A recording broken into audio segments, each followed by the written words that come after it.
Сәлем достар, сіздермен бірге мен Айжан Кәрібай, және де менің арнама қош келдіңіздер.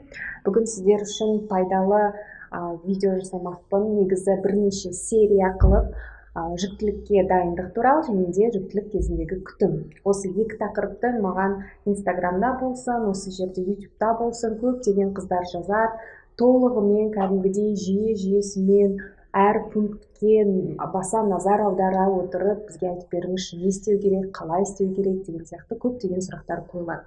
Енді мен бірден айта кетейін, мен дәрігер емеспін, дәрігер оқуын оқымағанмын, бірақ өте көп дәрігерлерді оқимын. Яғни менің Инстаграмға кірсеңіздер, жалпы мен қарапайым жаңағыдай блогерлер, жұлдыздардан гөрі сол дәрігерлерді оқығанды жақсы көремін. Оның ішінде ресейлік дәрігерлер бар, шетелдіктер бар, өзіміздің қазақстандықтар да бар.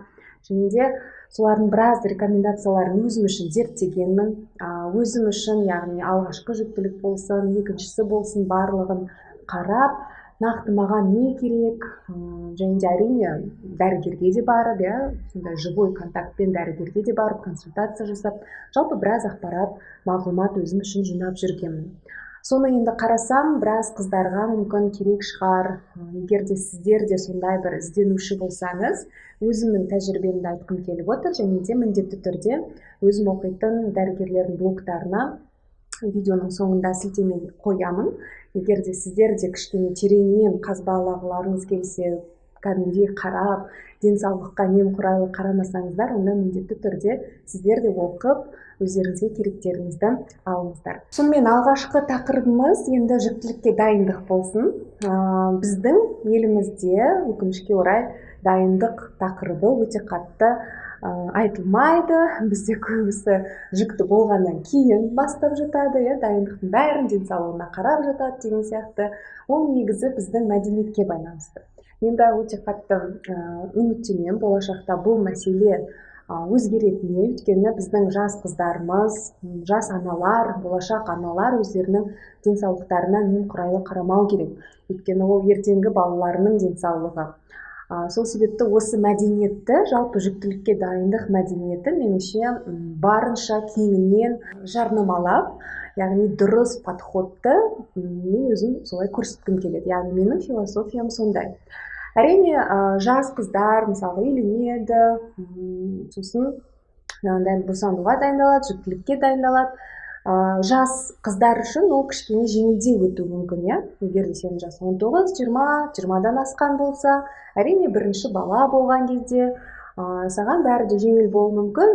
Онша қатты біз дайындық деп, жүктілікке дайындық деп ойланбаймыз.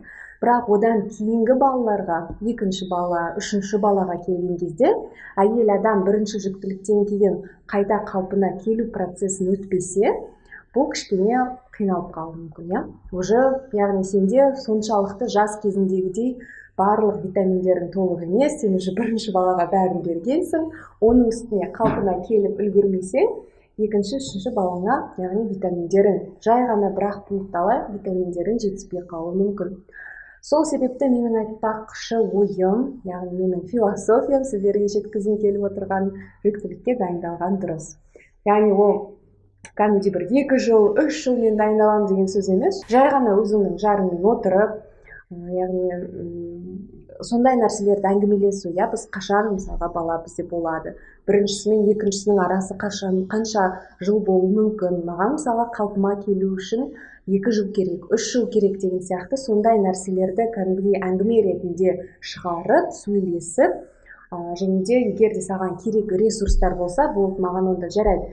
Давай жазға қарай дайындалайық, оған дейін маған мынандай нәрселерді жасау керек, маған дәрігерге бару керек, мынандай витаминдер, онда мен ішіп бастаймын, сен де дайындал деген сияқты сондай коммуникация, диалог болғаны өте дұрыс. Оның барлығын біз ойлаймыз, оған керек емес, маған неше түрлі сообщениялар жазады, маған күйеуім ондай вообще сөйлеспейді деген сияқты. Оның барлығын бастайтын, яғни әйел адамның өзі. Денсаулық сіздікі, баланы сіз көтересіз, сол себепті ол сіз үшін өте маңызды. Сол себепті сол маңыздылықты көрсете отырып, яғни логикалық түрде ол ертең баланың денсаулығы, ол ертең өзіңіздің, сіз мысалға 1 баламен, 2 баламен тоқтағыңыз келмесе, бір 3-4 бала, яғни әсіресе ер адамдар көп баланы қалайды. Егер сен көп бала қаласаң, егер де оның үстінде көп балалы бола отырып мен денсаулығым дұрыс, яғни жас болып қалуымды қаласам, онда давай барлығын логикалық түрде дұрыс жасаймыз, яғни барлығына дайындықпен келейік деген сияқты ең бірінші нәрсе ол осы диалогтың болуы, яғни өзіңіздің жарыңызбен сол диалогты жасау. Екінші нәрсе енді көптеген сұрақтар болады, яғни қанша аралықта, қандай срокта дайындалу керек деген. Енді ол барлығы индивидуально және де сіздің денсаулығыңызға қарай. Егер де әрине бір денсаулығыңызда бір ақаулар болса, бір диагноздарыңыз болса, әрине диагноздардың барлығын емдеген өте дұрыс. Енді мен қазіргі жағдайда ешқандай да бір аса ауыр диагноздары жоқ, жалпы дені сау, сондай әйел адамдарды алайық, өйткені әрине тағы да айтып тұрмын, мен дәрігер емеспін. Егер денсаулығыңызда ақау болса, оны сіз дәрігермен бірге отырып дайындай аласыз. Дәрігерлер сіздерге уже курстар жасайды. Бірінші сол ауруды емдеу керек, жазу керек. Одан кейін барып аяқ ауыр болуға, яғни жүкті болуға дайындалу керек. Ал егер де ешқандай да сізде диагнозыңыз болмаса, барлығы әйтеуір дұрыс болса, ешқандай да сізге бір учетта тұрмасаңыз, онда осы менің келесі кеңестеріме құлақ асуларыңызға болады. Қанша срокқа дейін дайындалу керек? Мен бір где-то жарты жыл, ол сондай бір норма, немесе бір ең қысқа уақыт дегенде ол бір 3-4 ай, яғни сіз өзіңіздің денсаулығыңызға қарау керексіз деп айтып жүрмін. Ең бірінші нәрсе, енді сіздерге бұл видео өте қатты ұзақ болып кетпес үшін мен бірнеше пунктке бөліп шықтым. Бірінші пункт ол біз өзіміздің ас қорыту жүйемізді дұрыстау керекпіз. Яғни не үшін жүктілік пен ас қорыту жүйесіге қалай байланысты деп сұрайтын болсаңыздар, өте байланысы тығыз. Өйткені біздің жалпы иммунитетіміз, адамның иммунитеті ас қорыту жүйесінен басталады. Яғни былайша айтқанда тоқ ішектен, асқазаннан басталады. Өйткені біздің асқазанымыз тоқ ішек, барлық біздің сырттан келетін тамағымыз сол жақтан өтеді, соның барлығы біз не жесек, біз не ішсек, соның барлығы бізге әсер етеді. Яғни ол біздің иммунитетімізді құрайды. Адамның жалпы ішкі органдары, ішкі ағзалары, оны біз бір микробиом, яғни бір әлем қылып аламыз. Ол жерде бізде неше түрлі бактериялар қайнап жатады, паразиттер де болуы мүмкін, вирустар да болуы мүмкін, оның жақсысы бар, жаманы бар. Яғни барлығы сондай бір живой организм. Оның барлығын біз микробиом деп атаймыз. Яғни сол микробиомның қаншалықты дұрыс жұмыс істейді, қаншалықты сізбен дос, соған байланысты сіздің иммунитетіңіз өте жоғары болуы мүмкін. Ал жүкті әйел үшін иммунитеттің жоғары болуы өте маңызды. Ең біріншіден ол жүктіліктің сақталуына, егер сіздің иммунитетіңіз төмен, сіз ауырып қала беретін болсаңыз, жалпы дефициттер болса бір витаминдерде, онда әрине жүктілігіңіздің сақталуы да өте күрделі болады, қиын болады. Мүмкін сіз бір таблеткалардың күшімен ғана сақтауыңыз мүмкін. Ал жалпы табиғи түрде өте жақсы болу үшін әрине сіздің иммунитетіңіз өте жоғары. Кез келген ауруға, вирусқа сіздің ағзаңыз төтеп бере алу керек, және де дефициттеріңіз өте жақсы нормада болу керек. Сонымен ең бірінші ас қорыту жүйесін біз қалай жақсартуға болады? Егер де жоғарыда айтып өткенімдей гастрит, немесе бір холецистит, өт жолдарының проблемалары сияқты, неше түрлі сондай ас қорыту жүйесіндегі ауруларыңыз болса егер, ол енді былайша біздің күнделікті өмірімізге аса қатты бір нұқсан келтірмейді. Мысалға, гастрит деп кейбір адамдар 10 жылдап, 20 жылдап жүре береді. Яғни кішкене бір дәрі ішіп қояды арасында ауырып тұрса, бірақ жүре беруі мүмкін. Бірақ жүкті болған кезде сол нәрселердің бәрі сізге өте қатты зиянын келтіруі мүмкін. Сол себепті сондай бір кішігірім аурулардың өзінің алдын алғандарыңыз өте жақсы. Яғни холецистит деген болады, өт жолдары дұрыс жұмыс істемейді. Ал егер де ертең сіз жүкті болғанда, сіздің ішіңіз уже 2-3 триместрде үлкейе бастайды, сіздің ағзаларыңыздың бәрін ығыстырады, яғни давление жасайды. Сіздің мысалға асқазаныңыз бұрында мынандай болса, ол былай, яғни жоғары қарай ығысып, бір-бірлеріне былайша айтқанда орын жетпеген сияқты бір-бірлеріне жабысып тұрады. Сол кезде сіздің өт жолдарыңыз дұрыс жұмыс істемесе, оның барлығы ертең үлкен проблема болады. Яғни жүкті әйелдерде не үшін геморрой дейміз, немесе запоры дейміз, сондай бір, яғни жүктілік сіз үшін бір қинаушылық болып шығуы мүмкін. Ондай болмас үшін жүктіліктен тек қана ләззат алу үшін сол нәрселердің барлығының алдын алу керек. Сонымен ең бірінші нәрсе, ас қорыту жүйемізді дұрыстаймыз. Егер де жаңағыдай диагноздарыңыз болмаса, жай ғана детокс жасауға болады. Детокс дегеніміз ол ағзаны тазалау. Яғни артық бір бактериялардан, айтып отырмын, кез келген адамның ішінде, кез келген адамда сондай вирустар, бактериялар болады. Біз енді дұрыс тамақтанбай қаламыз, бір нәрселер жеп қоямыз, немесе жалпы гигиена мүмкін дұрыс болмай қалады, немесе қазірде өте танымал суши жейміз, немесе жаңағыдай қайнатылмаған пісірілмеген балық. Ол балықтың қайдан келетінін біз білмейміз. Мүмкін ішінде бір нәрселер бар шығар, енді қатты қорқытқым келмейді, бірақ бәрібір де сондай бір факторлар да әсер етеді. Оның барлығы біздің асқазанымызда ертең сондай бір бактерияларды алып шығуы мүмкін. Сол үшін біз мысалға өзім жолдасым екеуміз Диасты мен айттым, давай детокс жасайық. Ресейлік өте жақсы бір эндокринолог бар, Илья Магерия деген, өте танымал, мүмкін сіздерде блогын оқитын шығарсыздар. Оның бір түгелдей өзінің жүйесі бар, яғни ағзаны тазалау, детокс дейді, немесе голодовка деп те айтады. Оның біз осы алдыңғы жылы ақпан айында жасаған болатынбыз.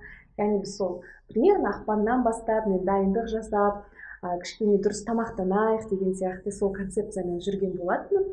Оның негізі ол туралы өте бір жеке тема, ол егер де сіздерге қызық болса, детокс деген қалай, біз не іштік, арнайы айхербтен препараттар алдық, жаңағы вирустардың, паразиттердің бәрін өлтіретін, одан кейін 36 сағат бойы кәдімгідей аштық жарияладық, голодовкада жүрдік. Сосын күн сайын, яғни жаңағы препараттарды іштік, сосын 21 күн бойы дұрыс тамақтандық. Өте керемет эффект, өте күшті, яғни жеңілдеп қалдық.